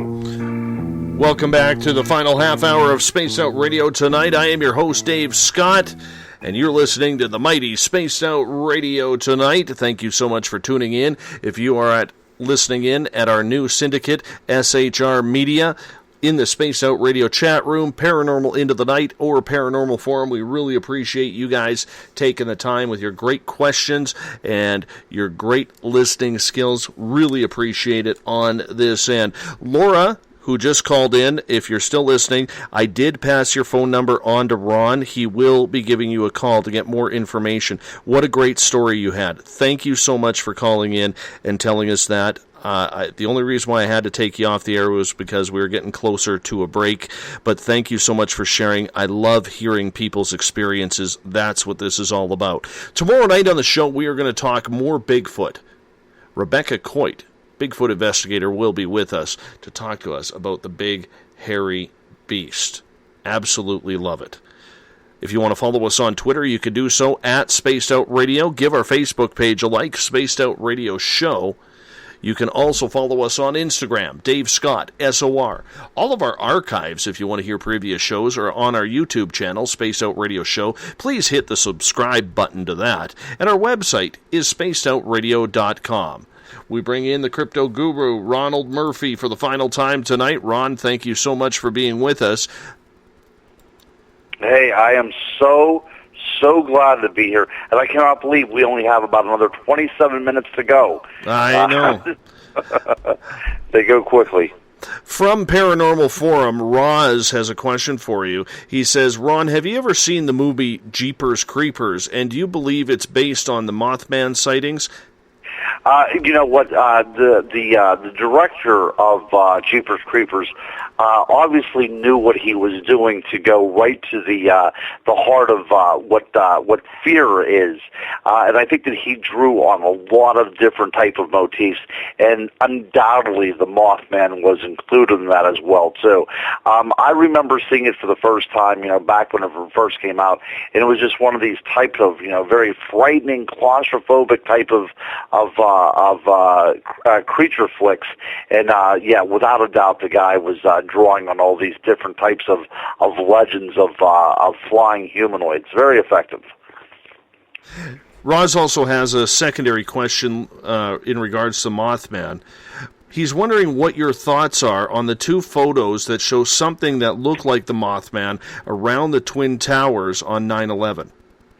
And there's also there was one in Afghanistan as well, too.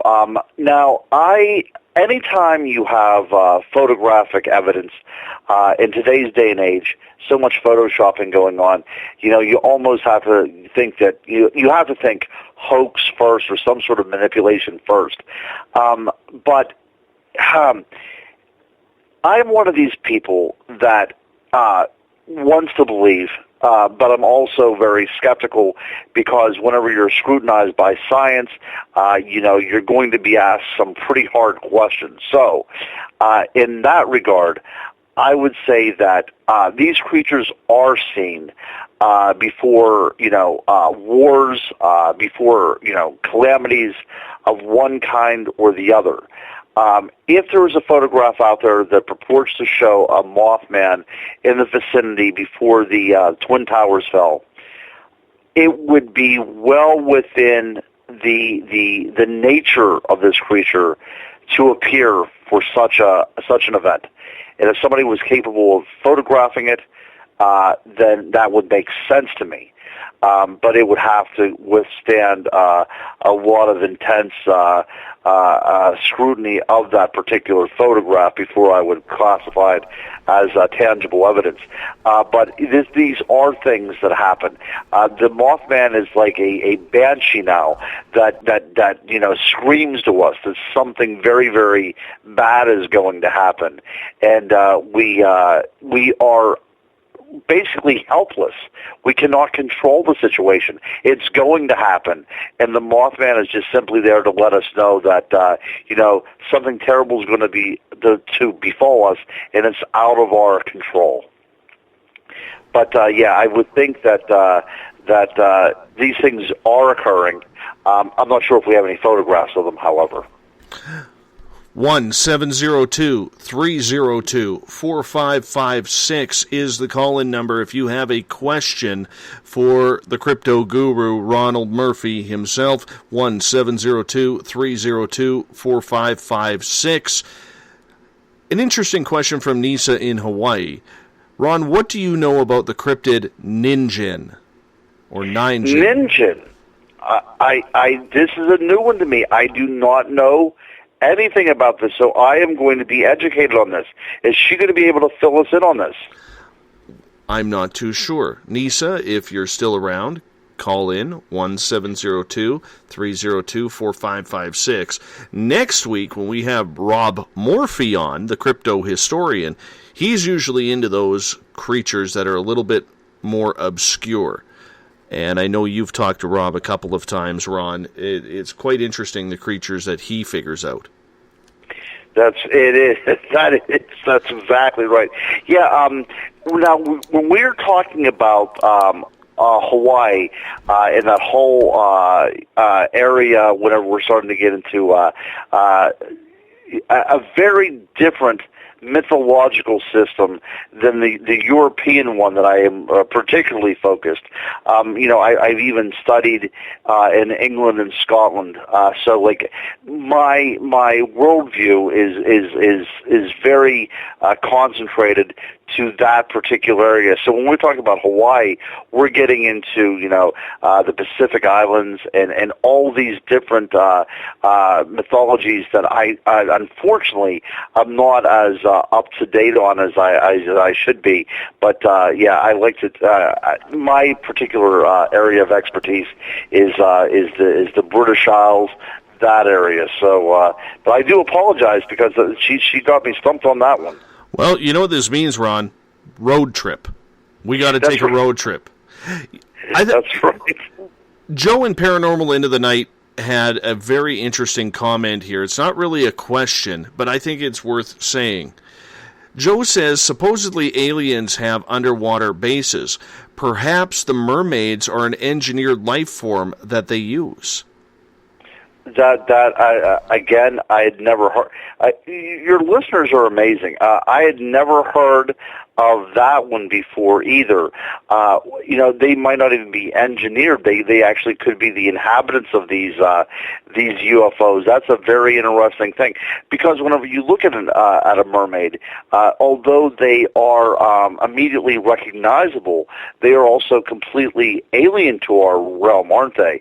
And not being able to come up to breathe, and apparently, breathing underwater by whatever apparatus. That's a very good point that's being made right there. I think Nisa is calling in right now from an 808 area code. Nisa, is this you? Yes, it's me. Hi, Dave. Hi, Ron. Hi there. How are you? I'm fine. How are you? I cannot wait to hear about this cryptid that you are going to describe to us in a few seconds. Well, I don't really know too much about it. All I know is it's something like a mermaid, or it's, a water. It lives in water, and its size varies from a regular-sized person to something quite large. It's very pale white, sometimes has only legs or arms. And, some people in Japan saw this cryptid in water. A lot of Japanese fishermen would see it sometimes surface, and it's really bleach white. That's what I know about it. And its face might have a little bit of humanoid features to it, but it's strange because some of them are depicted with just legs, and they wobble along, icebergs. And then there are ones... Yeah, that is very fascinating. Now, I have in my research, I found a lot of references to the dugong, this kind of elongated type of manatee. A lot thinner and more stretched out than the typical manatee of the Atlantic that we think about. So I'm wondering if this character is based upon the misidentification of a particular manatee or dugong of that region, or if it's some sort of uncatalogued creature in that same type of family of the sirens. Very, very interesting. I will definitely look into this a little bit more. But again, as I was saying before you called in, there's such a wealth of knowledge that is in the Oriental system that I simply am unaware of, and I apologize for that. But I will definitely look into this cryptid more tomorrow. I promise you. Cool. Nisa, do you have a lot of crypto sightings in Hawaii? We have, but as Ron was describing, it's really different from the ones in the mainland, because we have part spirits, part cryptid. We have something called the Night Marchers, and they're the kind of like the Spartan warriors of the kings, the monarchy here in Hawaii. And what they do is they tend to go through, houses and fields in search for people who are disrespecting the land.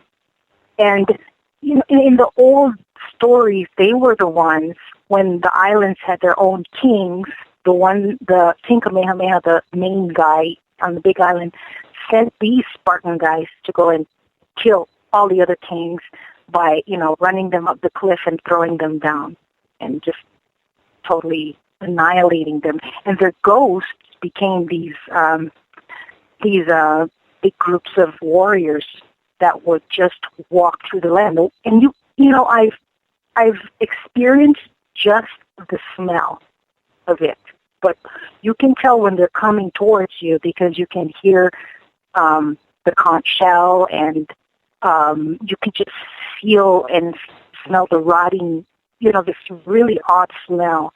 And you cannot look at them because they will tend to take you or kill you or something. They'll do something to you that's really bad. I don't know if you would call that a cryptid. Yeah, it's the only way that you can try to avoid them from taking you is you would have to go face down on the ground and not just hope that they not see you at all or. Wow. Well, whenever I talk about the idea of some of these creatures belonging to the fairy realm, I think the way you describe these creatures, you can almost understand what I'm talking about, correct? That they kind of exist in this world and in another world at kind of the same time. So, and that's what's so fabulous about the way I look at the world of the cryptids is that Bigfoot and mermaids and all these creatures can definitely exist, and people say, well, where's the evidence? And, you can answer by saying that, if you're looking at, First Nations cultures or even cultures today, they don't exist completely within our realm. They kind of visit us every now and then, but they're here and they're not here, which I find absolutely spellbinding. To think about. There's these creatures out there that exist right underneath our noses because they kind of dwell in two different worlds. Yeah. And I think you'll find the Menehune very interesting, Ron, because they're like Hawaii's version of the fairies. But there's a place, there's a place on the island, I believe it's elementals. These islands are really strong in their elementals. We have the goddess Pele, who's like the elemental fire. And she has this thing going on. Yeah, with the elemental Kamapua'a, or the pig god, who is like the elemental of earth. And they're in constant battle. They have this love-hate relationship. But if you go, and one day, if you're here on the island, I would love to take you there. You too, Dave. Up in the mountains at the Pali, there's this area where you can feel a ley line that would divide the island from Pele's domain and the earth god's domain. And that's where all the Menehunes play. And you can just feel this magnetic energy. You know that this is the dividing line between the two. And there's this legend that if you take pork from one side of the island to the other, they'll stop you because you are dishonoring, Pele in some way. She'll just make your car die. And that has happened to me and a couple of my friends who wanted to test it out. Late at night, you have to throw the pork out before your car can start again. It will stall. Weird. Wow. Yeah. Well, Ron, Nisa said it. We got to make a road trip. I think that's going to be a little bit more than a road trip. But you know what? If we take a boat, we might be able to see some fairies along the way, or some mermaids along the way. But I was actually thinking about fairies because I do want to ask her one more question before she gets off the line. Hawaii also has this fascinating idea of the little people. Are they the Metahuni? Is that how you pronounce it? Yes, they're the Metahuni. Okay. Yeah, and see, that's a great a cultural figure for that culture, for that society. But it's very relevant to what we're talking about now, because whenever you think of elves and you think of gnomes and you think of leprechauns, that also comes to play in these little creatures too, doesn't it? Yes, it does. Yes. Yes, it is. It's perfect. Yeah, they match. Yes. I think we're going to have to do a road trip, Dave. I think we're going to have to get a road trip going on here and spend about 2 to 3 weeks in the island hopping. Does that sound like a plan? Come on over, guys. I'm sure Mrs. Spaced Out Radio will need to be there, but that's okay. She deserves a vacation. That's exactly. Same as Mrs. Crypto Guru. That's right, exactly. The things that I would like to do sometime, and I'm hoping that you receive the kind of listenership that you're deserving, my friend.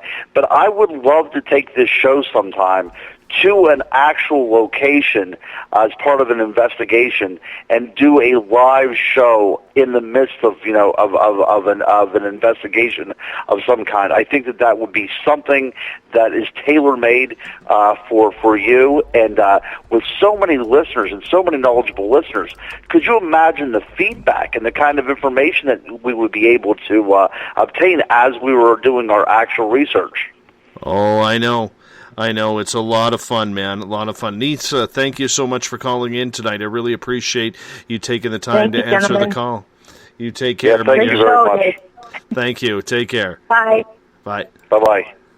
You know what? I love it when she calls. I mean, the stories that she must have from those islands in the Pacific. My goodness. That's right. Yeah, that's the thing is, you would have to be schooled just on that culture, to understand the inner workings of how that works. We're just kind of scratching the surface here, but their belief systems is so leveled and so to the lack of a better word, it's ornate. It's like looking at a sculpture. It's that layered and everything. And I wish that I was more versed on these myths of that area. But unfortunately, that's all. You almost have to be brought up within that culture to understand it. Mm-hmm. For sure, absolutely. We are talking with the crypto guru, Ronald Murphy, tonight on Spaced Out Radio. His latest book, On Mermaids, can be found on Amazon.com right now. And beautiful art on that book, by the way. Just beautiful art. Yeah, my buddy Dave Cavell, he's a graphic artist. He does all of my artwork. He just does an amazing job, and I'm very proud to have people on board like that, being able to do my work. So thank you very much for that comment. When it comes to the mermaids, is it something with so many people in the ocean, so many people sailing, so many people playing on the beaches or just walking near the water? Are you surprised, Ron, that there hasn't been more sightings if mermaids are truly out there? That's true. That's absolutely the case, and I'm glad that you are bringing this up at the very end, because the one thing that I do want to close on is one notion of the mermaid to be actually a flesh and blood creature, but not something that's in the cryptid realm. One of the chapters in my book deals with the mermaid as the subjugated female, that the mermaid legends came from women, actual women, doing the work that men were unable to do. It's been proven that women can dive deeper than a man can dive, just because of the way their body makeup is. In Korea, there were women that were supporting their families by diving for certain types of aquatic sea life, and they were actually learning a living while their men would stay at home, which kind of set that society on its head, because the hierarchy wasn't followed. And whenever we think of Christopher Columbus seeing mermaids in the Caribbean, there is a belief that he actually saw the native women doing things that the men were not capable of doing. So the mermaid was taken and put in the context of something mythological, because man did not want to admit that the women were doing something that they physically could not do. Now, this is a very interesting theory. There's also theories that the Selkie and the ideas of men marrying and procreating with these seagoing women were actually accounts of Inuits that were kidnapped by islanders and taken into forced marriages, and the idea of them escaping back into the ocean was whenever they were able to finally get away. See, these are all great parts of the mermaid mythology as well. So you have to look at this from a very psychological point of view. What makes sense? So, are mermaids fairies? Are they cryptids? Are they simply, human females that have been subjugated by the male hierarchy? These are all great theories, and that's the great thing about what we do is I have a passion for everything paranormal, but sometimes the best explanation for something that's paranormal is the most normal of the explanations out there. So, I was glad to have these 2 hours to talk to you and to talk to your guest about this. But, so I wanted to close on that one idea that mermaids may have actually been women who were simply taken into male-dominated society, which is a rather sad note to end our show on. But that is something also to consider as well. For sure. Well, I'm going to slip in one final question here, my friend. Sure. Amy in the Space Out Radio chat room has an interesting comment. She says, you have to believe in mermaids to actually see them. Do you buy into that? Yeah, without a doubt you do. And I think that's what we're talking about whenever we talk about Bigfoot, when we're talking about Mothman, we're talking about fairies and all these things. Children see these things because they have a very open mind. And I think it's interesting that the world kind of shrinks when we can become adults because we are educated not to believe in certain things. That's a very sad commentary on the practicality of adulthood. But I think that if you approach the world with the heart and eyes of a child, you're going to see many, many more things than you realize were there. It's about that time where we got to ask about your books, where people can find them on Amazon. Tell us all about them and what's coming up for you. I have On Mermaids was the first book that came out, and about 4 days later was my book on Dogman, Tracking the Werewolf Through History. So both of these books came out almost simultaneously. There was about a 5-day lag on it. And the reason is that they came out so quickly is because I will be doing my first conference this Saturday in Butler, Pennsylvania. If anybody happens to be around, Laura from Ohio, I hope she makes the trek up, but I will be in Butler, Pennsylvania this Saturday. And the first weekend in June, I will be a featured speaker at Creature Weekend in Ohio. And then, my little tour will take me to the Mothman Festival. We will be doing a Bigfoot hike up in Maine. So I'm going to be a busy little traveler this summer, but I'll be looking forward to checking in on everybody. But yes, my books are available on Amazon, and that's probably the easiest way to get in touch with them.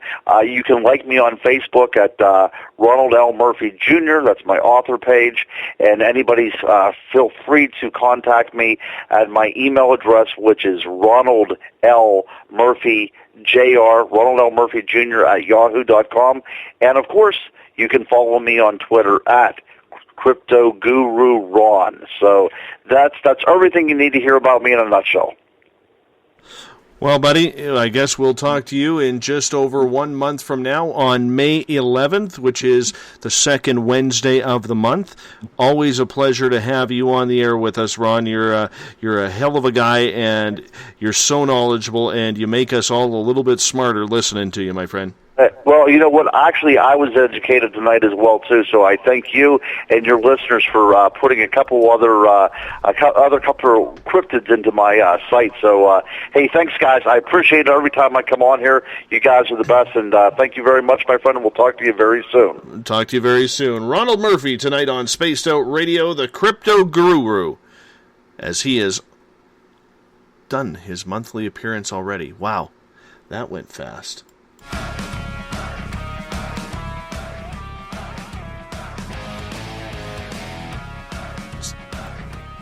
Unfortunately, it's that time. Got to start wrapping things up here. When you hear the Bumblefoot song, you know it is time to start wrapping it up. It is that time. Tomorrow night on the show, Rebecca Coit will join us. We're going to be getting into the Bigfoot realm as we stick crypto through the remainder of the week. We're going to talk in regards to Bigfoot. Is it real? What about the sightings? Is it pleasant? Is it a scary creature? Bigfoot tomorrow night. Rebecca Coit. If you want to follow us on Twitter, you can do so at Spaced Out Radio. You can give our Facebook page a like, Spaced Out Radio Show. On Instagram, I can be followed at Dave Scott, SOR. our YouTube channel where all our archives are hiding, and you can listen to them for free. Just do me a favor, though. Click on the subscribe button. I would really appreciate that. Spaced Out Radio Show. Our website is spacedoutradio.com. I want to thank Kathy Hook Fisher, who does an amazing job. Amazing job. I'll say it twice. On handling all our live Twitter feeds and Instagram.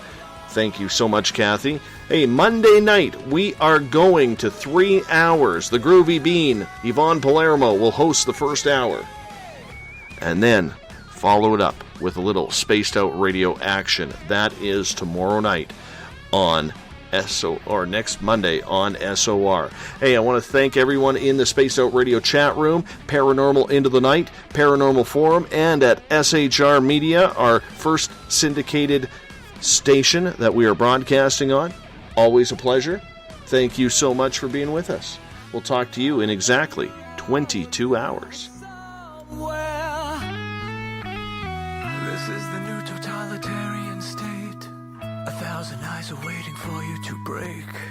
Stay in line, don't make a mistake. The legendary Bumblefoot.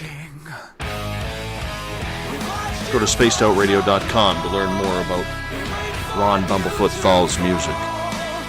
This man rocks.